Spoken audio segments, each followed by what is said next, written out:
तो hello students, today we will discuss about a new topic.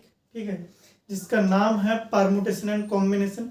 और ये हमारा लेक्चर 8 है, जो बूस्ट बैच का 8 नंबर लेक्चर है। उसमें हम नया टॉपिक स्टार्ट करने वाले हैं। तो परमुटेशन कॉम्बिनेशन बहुत ही एक ईजी सा चैप्टर है। उसके पहले उसका थोड़ा मैं आइडिया बता देता हूँ कि परमुटेशन है क्या। तो परमुटेशन जो है वो लाइक अरेंजमेंट टाइप का है।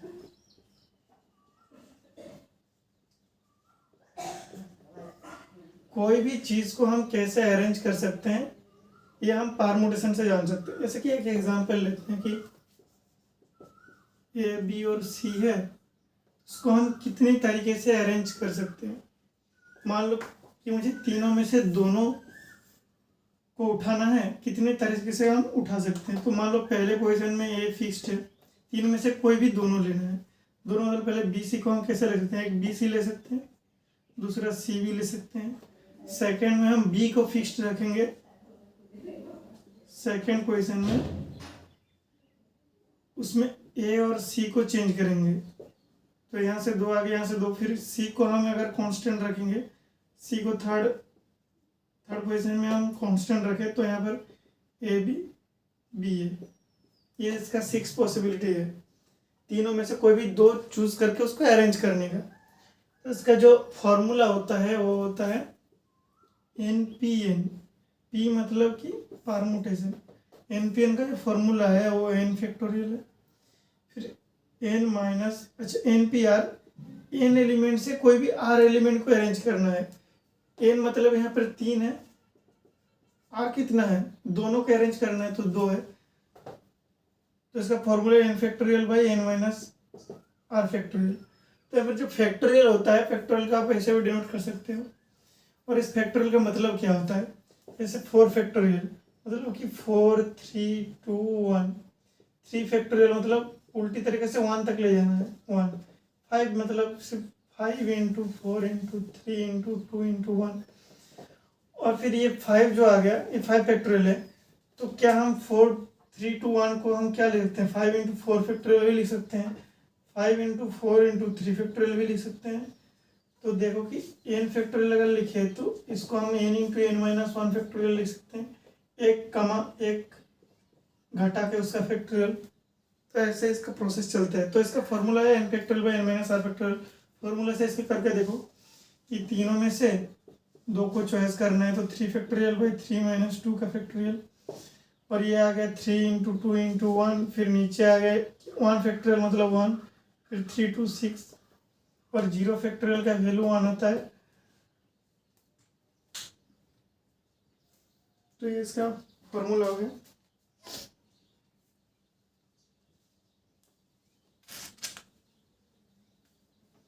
तो ये इसका ये हो गया। अब मैं जो ट्रिक बता रहा हूँ आपको उसी तरीके से करना है। ये फॉर्मूला नहीं लगाना, NPR ये वाला फॉर्मूला लगाना है नहीं है आपको, ठीक है। तो इसका ट्रिक क्या है, 4P3, डायरेक्ट 4 को उल्टी तरीके से 3 बार लिख दो, 4 इंटू 3 इंटू 2, 3 बार लिख दिया। तो ये इसका आंसर है। तो अब 3P2 जैसे मैंने पहले क्वेश्चन में क्या आंसर आया था, 6 आंसर आया था। तो 3 को उल्टी तरीके से 2 बार लिख दो, 3 इंटू 6 आंसर आ गया। सेम 5P6, ये छोटा, ये सबसे ये हमेशा r हमेशा लेस देन n होना चाहिए। तो 5P आएगा, 5P मान लो 4, तो 5 को उल्टी तरीके से 4 बार लिखना है, 5 इंटू 4 इंटू 3 इंटू 2, बस ये इसका आंसर। अब फॉर्मूला से अगर निकालो तो क्या आएगा, 5 फैक्टोरियल बाई 5 माइनस 4 फैक्टोरियल। तो ऊपर आ गया 5 4 3 2 1, नीचे आ गया 1 फैक्टोरियल मतलब 1। तो आंसर आएगा 5 4 3 2 1। तो सेम आंसर आएगा एज इट इज। इस फॉर्मूले से जो आएगा इसी फॉर्मूले से सेम आंसर आएगा। तो ये परमुटेशन का कॉन्सेप्ट है। अब कुछ क्वेश्चन करते हैं, ठीक है। कि मान लो हमारे पास 6 बस स्टैंड है,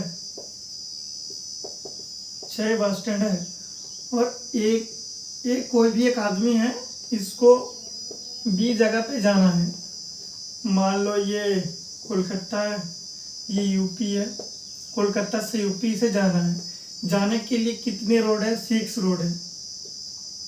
4 हो गया, 5 और ये वाला 6, ठीक है।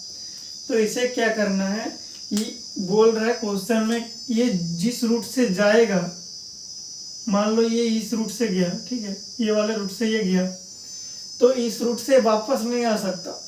जिस रूट से जाएगा उस रूट में वापस नहीं आ सकता, तो कोई भी दूसरी रूट में वापस आएगा, मान लो इस रूट में वो वापस आएगा। तो इसकी कितनी पॉसिबिलिटी है कि कितनी तरीके से कोलकाता से यूपी जा सकता है और यूपी से कोलकाता आ सकता है। तो जब ये जा रहा है, कोलकाता से यूपी जब जा रहा है, तब इसके पास कितने चॉइस हैं? इसके पास 1 2 3 4 5 6 रूट इसके लिए खुला है। तो जाने के टाइम इसका रूट जो है 6 ही है। जब आने का टाइम है तो ये रूट ये नहीं पकड़ सकता, तो बाकी इन 5 में से कोई पकड़ना पड़ेगा। तो आने का टाइम इसका पॉसिबिलिटी कितना हो गया? 5, 30 इसका आंसर है। फिर पॉसिबल क्या है कि जिस रूट से जाएगा उस रूट से नहीं आएगा, तो जिस रूट से गया जाने के टाइम तो इसके पास 6 रोड ही खुला हुआ है, तो ये 6 रोड पे ही जा सकता है, ठीक है। तो 6 मैंने कर दिया। और आने का टाइम ये इस रोड के अलावा किसी भी रोड पे आ सकता है। तो इसके पास कितने चॉइस हैं? 5 चॉइस है, 5 रोड है, तो 5 से मल्टीप्लाई गुना कर दिया तो ये 30 आ गया। तो इसका आंसर है। दूसरा एक क्वेश्चन बोल रहा है कि एक 3 फैमिली गया था, ठीक है। एक क्वेश्चन है कि 3 फैमिलीज था, 3 फैमिली गया था, एक टीम बन के 3 फैमिली का एक टीम बना है, ठीक है। तो एक होटल में गया। होटल में क्या है? 5 कमरे हैं। होटल में 5 कमरे हैं, C1 C2 C3 C4 C5, 5 कमरे हैं। तब बोल रहा है कि हर एक फैमिली को एक रूम चॉइस करना पड़ेगा। 3 फैमिली है, 3 फैमिली के लिए 5 रूम है। तो बोल रहा है कि कितनी चॉइसेस से ये 3 फैमिली ये 5 रूम चूज कर सकते हैं। कितनी चॉइस है एक एक फैमिली के पास, ठीक है। तो जब मान लो कि ABC 3 फैमिली है, जब ये फैमिली होटल पे गया तब उसके पास 5 के 5 रूम खाली पड़े, तो कोई भी चॉइस कर सकता है। तो उसने 5 में से कोई भी एक चूज करा होगा, तो इसके पास 5 ऑप्शन है, ए के पास 5 ऑप्शन। जब बी होटल में जा चुका होगा, मान लो ए चूज किया है C2 को, तो बी के पास अब C2 ऑप्शन में नहीं है, C2 ऑलरेडी बुक हो गया। उसके पास क्या है? C1 C3 C4 C5, ये 4 ऑप्शन है, 1 2 3 4। तो ये चारों में से बी कोई भी चूज कर सकता है। तो बी ने मान लो चूज किया C5 को, उसके पास 4 ऑप्शन थे, उसने एक चूज कर लिया। अब आखिर में आएगा C, इसके पास क्या ऑप्शन रह जाएगा कि ये बी, तो ये C5 बुक हो गया, C2 बुक, इसके पास क्या 1 2 3 ऑप्शन बचे, तो ये तीनों में से कोई भी एक चूज कर सकते। तो टोटल कितने चॉइस हो गए? 5 4 20 हो गया, और ये 3 टोटल 60 हो गया। तो 60 चॉइस है इन तीनों फैमिली के पास ये होटल में रूम बुक करने का, ठीक है। कोई भी 60 चॉइस है इन्हीं के पास। तो ये हो गया दूसरा क्वेश्चन। अब इसके कुछ फॉर्मूले हैं, फॉर्मूले आपको बताना चाहूँगा। तो ये है आप लोगों के जो मैंडेटरी और जो कि जानकारी आपको ज़रूरी है, जिस चीज़ों का वो मैंने लिख दिया। ये मैंने ऑलरेडी बता चुका कि n फैक्टोरियल क्या होता है, 0 फैक्टोरियल का वैल्यू 1 होता है, NPR का फॉर्मूला याद नहीं रखना, इसको ऐसे करना है, NP1 n होता है, NP2 n को उल्टी तरीके से 2 बार लिखना है, NP3 n × n-1 n-2, जैसे कि मैंने बोला था। 4P2 तो 4 को उल्टी तरीके से 2 बार लिखना है, 4 × 3, 5P3 5 को उल्टी तरीके से 3 बार लिखना है, 5 × 4 × 3। मान लो ये 3P2 आ गया, तो 3 को उल्टी तरीके से 2 बार लिखना है, तो 3 × 2। तो ऐसे आपको निकालना है। और अगर टोटल नंबर आपका n रहे, ठीक है, ये एग्जांपल देता हूँ कि टोटल आपके n एलिमेंट्स हैं, n एलिमेंट है, ठीक है, उसमें से मान लो सबको डिनोट कर रहे हैं ए बी सी ऐसे जेड तरीकों से। तो बोल रहा है कि ये जो ए एलिमेंट है ये पी टाइम्स रिपीट हो रहा है, ये जो है इनमें से और भी पी टाइम्स ए है, बी है, क्यू टाइम्स सी है, आर टाइम्स, और बाकी सब जितने भी हैं वो सब डिफरेंट है, अलग अलग है, बाकी सब डिफरेंट है। तो आपका टोटल एन है। तो ये क्या बोल रहा है कि आपके जो पॉसिबिलिटी यहाँ पर आ रहा है चॉइस का वो आ रहा है एन फैक्टोरियल बाई, ये सारे चॉइस करने हैं, n factorial by p factorial into q factorial into r factorial. ये इसका फॉर्मूला है, इसका एग्जांपल दे रहे हैं।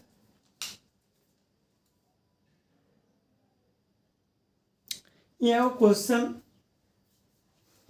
बोला है कि इसमें से जितने भी अलग अलग हमारे लेटर, जैसे एस कितनी बार रिपीट कर रहा है, 4 बार, ये इसका टेबल है, ठीक है, ये इसका टेबल मैंने लिखा हुआ है, आपको शायद दिया नहीं होगा, ये आपको बनाना पड़ेगा कि डिफरेंट जितने हैं उनको सिर्फ लिखना है और कितनी बार रिपीट कर रहा है उनको सिर्फ ये रिपीटेड है कि मान लो एस 4 बार रिपीट है, ये दो ऐसे मैंने लिखा है, कौन कितनी बार रिपीट कर रहा है ये मैंने लिखा है। टोटल हमारे पास ये जो है ये 13 है, ठीक है, टोटल नंबर हमारे पास क्या है, 13 आ रहा है, 13 आ रहा है। तो इसमें एन का वैल्यू क्या है, एन का वैल्यू 13 है। और जैसे हमारे पास था कि ए पी टाइम्स रिपीट हो रहा है, बी क्यू टाइम्स रिपीट हो रहा है, सी हमारे पास कितना था, आर टाइम रिपीट हो रहा है, तो हम क्या लिखते थे, n factorial p factorial q factorial into r factorial. तो यहाँ पर क्या होगा, एन 3 है, यहाँ पर मान लो पी एस यहाँ पर 4 बार रिपीट है, क्यू क्या है 3 है, आर क्या है 2 है, फिर ये आर ये भी आएगा, इसके मान लो P Q R S T U भी, इस तरीके से मान लो सब, ठीक है। तो इसमें क्या है, n factorial by p factorial q factorial r factorial s factorial t factorial u factorial b factorial. तो सबके वैल्यू होंगे, इनका 13 फैक्टोरियल है, ये 4 factorial 3 factorial 2 factorial into 2 factorial into 1 factorial into 1 factorial. तो ये इसके आंसर है, कितनी तरीके से हम इनको चॉइस कर सकते हैं। तो इस तरीके का प्रॉब्लम आ सकता है जिसका आंसर बहुत ही बड़ा होगा, शायद करोड़ों में चला ना जाए। तो इसके बाद इसी क्वेश्चन को घुमा के दिया है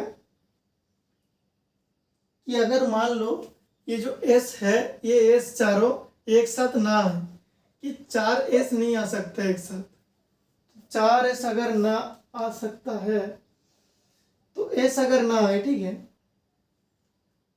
तो एस को हम सब एक साथ नहीं आ सकते, तो एस को हम एक ऐसे मान लेते हैं। तो रिपीट कितने बार कर रहे हैं, एस 1 बार रिपीट करेगा, एस अगर 1 बार रिपीट करेगा तो एस क्या है, पी टाइम्स रिपीटेड हो रहा है ना, पी टाइम्स रिपीटेड हो रहा है, तो पी 1 हो गया, तो ये वाला फैक्टोरियल नहीं आएगा, बस ये 1 फैक्टोरियल 1 हो जाएगा, बाकी ये आएगा। अगर बोला कि ए रिपीटेड नहीं है, नॉन रिपीटेड है, तो एक ए में क्या क्यू पकड़ा है, क्यू फैक्टोरियल है, तो क्यू को हम 1 कर देंगे, क्यू को सिर्फ एक ही मान रहे हैं हम, 3 नहीं मान रहे, तो उसमें ये भी निपट जाएगा। तो इसी तरह से क्वेश्चन घुमा फिरा के आ सकते।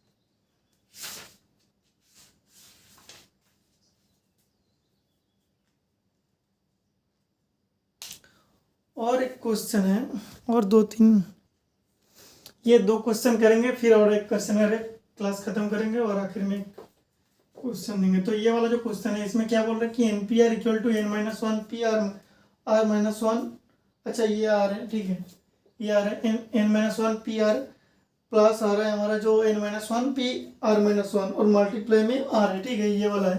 तो इसको आपको प्रूव करना है कि एन पी आर मतलब क्या जानते हो, n factorial by n minus r factorial. और इसको भी सेम तरीके से लिख सकते हो कि n-1 factorial by n-1 minus r factorial. तो हम क्या करते हैं, इसको कैलकुलेशन करेंगे, ये दिखाएंगे क्या दिखाना है हमें, n factorial by n minus r factorial निकालना है।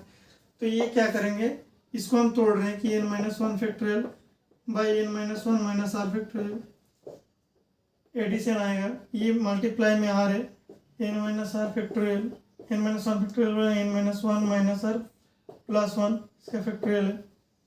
तो हमें क्या लेना है, n factorial by n-r factorial. यहाँ पर n-r फैक्टोरियल आ सकता है क्या, n-r ले आने के लिए हमें क्या करना, देखो इसको ध्यान से अगर देखो तो n-r माइनस 1, अगर मैं इसमें एन माइनस आर मल्टीप्लाई कर दूं तो ये एन माइनस आर फैक्टोरियल बन जाएगा। ये मान लो कि 3 दिया, फिर 3 फैक्टोरियल दिया है, ये 4 मैंने लिया है, तो टोटल हम 4 फैक्टोरियल ले सकते हैं ना। 3 फैक्टोरियल इंटू 4 फैक्टोरियल, क्योंकि इसका आगे वाला एलिमेंट मैं मल्टीप्लाई कर रहा हूँ। तो एन माइनस आर बहुत ऊपर नीचे मल्टीप्लाई करें तो ऊपर आ जाएगा n minus r n minus 1 factorial, नीचे आ जाएगा एन माइनस आर फैक्टोरियल, यहाँ पर आ जाएगा r into n minus 1 factorial by इधर क्या आएगा, ये 1 कट गया, इधर ऑलरेडी एन माइनस आर आ गया है। तो अब क्या कॉमन ले सकते हैं, n minus 1 factorial by n minus r factorial, तो इधर आएगा n minus r plus r, तब ये काट जाएगा, फिर ये n into n minus 1 by n minus r factorial. तो इधर आप देखो N into n minus 1 factorial है ना, एन माइनस 1 फैक्टोरियल है, तो यहाँ भी सेम 4 इंटू 3 फैक्टोरियल हम लिख सकते हैं 4 फैक्टोरियल, क्योंकि इसका ही आगे वाला एलिमेंट हम ले रहे हैं, तो इसका भी आगे वाला एलिमेंट ले रहे हैं, तो ये आ गया n factorial by n minus r factorial. तो इसका मतलब क्या है, ये एन पी आर है, तो हो गया प्रूफ। अब हमें प्रूफ करना है, ये 4 प्रूफ नहीं करना है, एक्स का वैल्यू निकालना है। हमें क्या पता है कि 4 एन पी आर का फॉर्मूला पता है, n factorial by n minus r factorial. तो क्या करना है हमें, 4 माइनस एक्स फैक्टोरियल लिखना है by 4 minus x minus 2 factorial, 4 minus x minus 2 factorial लिखना है इक्वल टू 6 लिखना है। अब देखो, अब ये जो है इसमें एन पी आर ये जनरल टाइप का सॉल्यूशन था, तो यहाँ पर मैंने ये काम फॉर्मूला बिठाया फिर सॉल्व की। अगर आप यहाँ पर निकालने जाओगे तो यहाँ पर थोड़ा अगर दिमाग लगाओ तो ये एक लाइन पे हो जाता, लेकिन अगर ऐसे भी करोगे तब भी चल जाएगा। ऐसे अगर करेंगे तो क्या आ रहा है कि 4 माइनस एक्स का फैक्टोरियल है बाई ये आएगा, मतलब 2 माइनस एक्स का फैक्टोरियल आएगा, ऐसा कुछ आएगा ना, एन माइनस एक्स, हाँ 4 माइनस 2 का ये फैक्टोरियल आ जाएगा, फिर ये आ जाएगा 2 माइनस एक्स का फैक्टोरियल। तो यहाँ से थोड़ा दिक्कत आ सकता है, इधर से बहुत ही बड़ा ये दिक्कत है जो कि सॉल्व करने में आपको बहुत टाइम लग जाएगा। तो इसका जो इजी तरीका है, सबसे इजी मैंने पहले ही बता रखा है कि अगर 4p3 मांगा तो 4 को उल्टी तरीके से 3 बार लिखो, 4 इंटू 3 इंटू 2, 4 माइनस एक्स है, इसको उल्टी तरीके से कितनी बार लिखना है, 2 बार लिखना है, तो 4 माइनस एक्स लिखा, और एक बार क्या होगा 4 माइनस एक्स माइनस 1 घट रहा है इक्वल टू 6। अब देखो आप इसको क्वाड्रेटिक इक्वेशन में ले जाओ, सॉल्व करो, या फिर देखो 4 माइनस एक्स ये एन मान लो, ये एन माइनस 1 मान लो, तो ऐसा रिपीटेडली क्या दो नंबर हैं जिसका प्रोडक्ट 6 आता है, 3 और 2, और कोई पॉसिबल है नहीं है, 3 और 2 है, तो इसका वैल्यू 3, इसका वैल्यू 2, इसका वैल्यू 3 कब आएगा, 4 माइनस एक्स इक्वल टू 3, जब एक्स की वैल्यू 1 होना चाहिए। तो एक्स का वैल्यू हमारे अब यहाँ पर सेटिस्फाई करो, ये वाला सेटिस्फाई हो रहा है कि नहीं, 4 minus x minus 1 equal to 2, तो यहाँ से आपका एक्स का वैल्यू यहाँ से भी 1 आएगा। तो मतलब ये है कि एक्स का वैल्यू अगर 1 आ गया तो डायरेक्ट ये आंसर है। तो फैक्टोरियल में ना जाकर डायरेक्ट जो फॉर्मूला इसको 2 बार मल्टीप्लाई किया, और क्वाड्रेटिक में ना जाकर, क्वाड्रेटिक में करता तब भी होता, लेकिन ना जाकर मैंने क्या किया, रिपीटेड नंबर है तो मैं ऐसा नंबर ढूंढ रहा हूँ रिपीटेड नंबर जो, जैसे एन हो गया एन माइनस 1, मतलब जैसे 4 हो गया उसका तुरंत बाद क्या है 5 है, 3 हो गया उसका तुरंत बाद क्या है 2 है, ऐसे रिपीटेड नंबर ढूंढो जिसका मल्टीपल 6 है, 3 और 2, तो इसका वैल्यू 3 कब आएगा, जब इसका वैल्यू 1, तो इसका वैल्यू ही तो मांगा था, तो हो गया।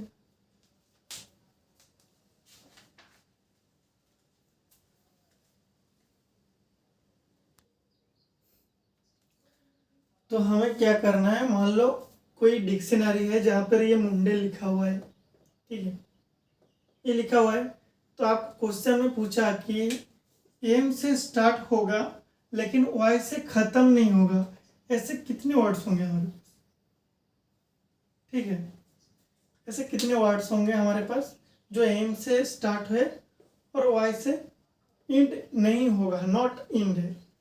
तो हम ये कैसे निकाल सकते हैं, मान लो एम से स्टार्ट है, ऐसे हम सभी निकाल दिए, एम से स्टार्ट है मतलब मान लो कि n हमें n नंबर मिल गया जो m से स्टार्ट है, और मैंने निकाला कि m से स्टार्ट है और y से एंड हो रहा है, ऐसे मैंने m नंबर निकाल लिया।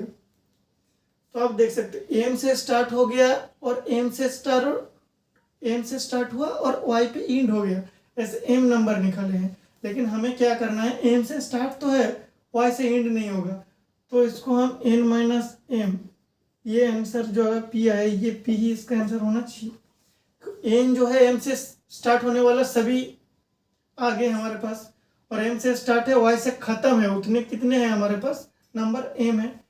तो जितने y में एंड हो रहा है उतने नंबर अगर m है, तो अगर y में एंड होने वाला नंबर को हम इस टोटल से सब्ट्रैक्ट कर दें तो हमारे पास वो आ जाएंगे जिसमें y नहीं होंगे। तो ये हमारा कॉन्सेप्ट है, ऐसे हमें करना है। तो कैसे करेंगे, m से स्टार्ट है, ठीक है, तो m पहले पोजीशन में m फिक्स बैठ गया। टोटल कितने, 1 2 3 4 5 6, 6 है, 2 3 4 5 6, ठीक है, ये हमारे पास फिक्स्ड है। तो बाकी इनके लिए हमारे पास कितने चॉइस हैं, 5 चॉइस हैं, तो बाकी के लिए 5 फैक्टोरियल। तो m से स्टार्ट होने वाला नंबर हमारा निकल गया 5 फैक्टोरियल, समझ रहे हो। एक फिक्स बैठा दी, एक को हमने चॉइस कर लिया, बाकियों को नहीं कर। तो ये 6 में से हमने एक को फिक्स बैठा दिया, तो बाकियों के लिए कितना चॉइस बचेगा। जैसे कि पहले किसको बिठा सकते हैं, जैसे मून डे, यहाँ पर ONDAY ये पांचों हैं, तो पांचों में से m से स्टार्ट है, इसके बाद क्या आएगा हमें पता नहीं। तो ये जो पांचों है, ये पांचों में से कोई भी बैठा सकते हैं। यहाँ पर सेकेंड पोजीशन में ये पांचों की पांचों बैठ सकता है, ठीक है, क्योंकि हमें बताया नहीं कि बाकी में कौन बैठेगा।